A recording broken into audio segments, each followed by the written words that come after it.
Greetings to our respected lecturer Mr. Sakwan and fellow friends. Our group would like to share about the topic 3, tutorial 2. I am Daphne, the first presenter, and my group members include Annie, Sydney, and Kelvin. Without wasting time, let us go into our first question. The diagram 3 shows some picture cards used for children to learn counting the number 3. The question is that why are numbers 1 and 2 included in the discussion of learning the number 3? In short, we can say that numbers 1 and 2 are the stepping stones for children. They give children the foundation to understand that 3 is not just a label but part of logical sequence and growing quantity. In more details, children need to build understanding of numbers in sequence and quantity. In the concept of sequence, numbers have meaning in order.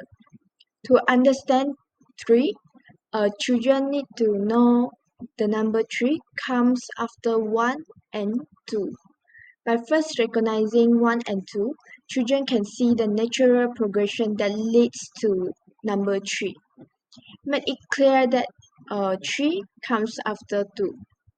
Besides, in concept of quantity, by understanding the concept of sequence, children can link their knowledge to build their understanding that 3 means 1 more than 2 and 3 more than 1 and also 2. Learning number 1 and 2 before 3 can help to rebuild the schema in children. By first recognizing 1 and 2, they can see the natural progression that leads to 3, which we have discussed before, making it clear that 3 comes after 2 and is greater than both in children's mindset.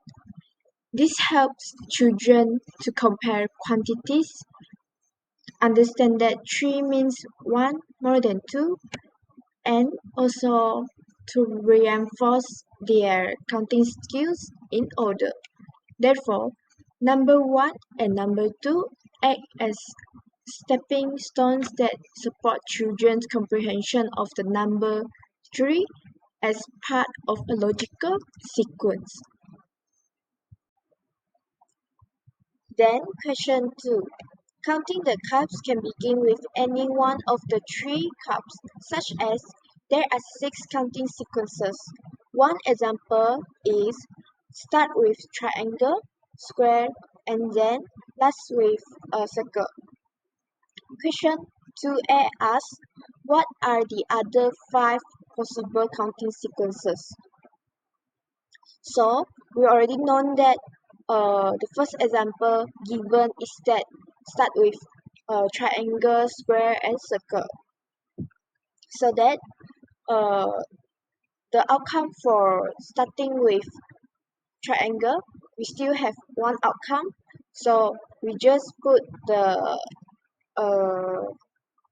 the circle first, then the square later. So the first other possible outcomes is that triangle, circle, and square. Then the second other possible counting sequence is that square, triangle, and circle. Then we do the same steps for the uh, outcome 3 is that square, circle, and triangle. Then we, we put the circle as the first place. Then we put the triangle and also the square. So it's our fourth possible counting sequence. And lastly, we have a circle, square, and triangle. And that's all for this question. So the next question is, will the choice of first cup affect the outcome of counting? Why or why not? So the answer is no, because no matter which cup is chosen first, the totals of cups will still remain 3 cups. For example, the children start from triangle, then square, Then circle. The total cups is 3 cups. And the children count again. He or she start from square, then triangle, then circle. The total cups is 3 cups. After that, the children count again. This time, he or she start from circle, after that is square, and the last one is triangle. The total is 3 cups. So this can prove that the choice of first cup will not affect the outcomes of counting. Now the next question is, how will the directions of counting the cups affect the outcomes of counting? And in this question, the directions means that comes from left to right or right to left or clockwise or anti-clockwise. So the answer is it won't change the outcome because the total still remains 3 cups. The things that only affect is the path taken, but the final results remain unchanged. So now I'm going to explain about the question D, how the last card counter is related to the total number of the cards. So the last card that is counter is very important because the number words used for that card tell us the total number of cards in the group.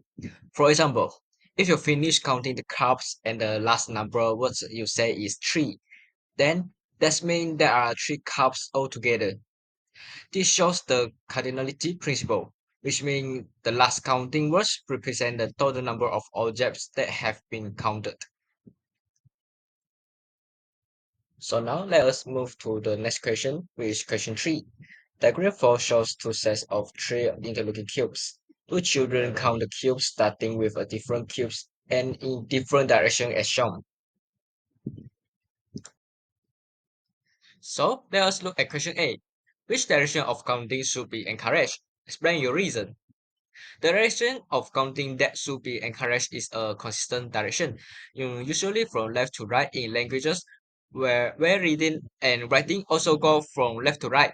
So this is because a fixed direction helps children to build a clear and stable connection between each object and the number work used to count it. It also prevents confusion, since children will not miss out which object is counted first or last. Furthermore, using the same left to right direction prepares students for future learning, and it matches the reading and writing habits that they will use in school.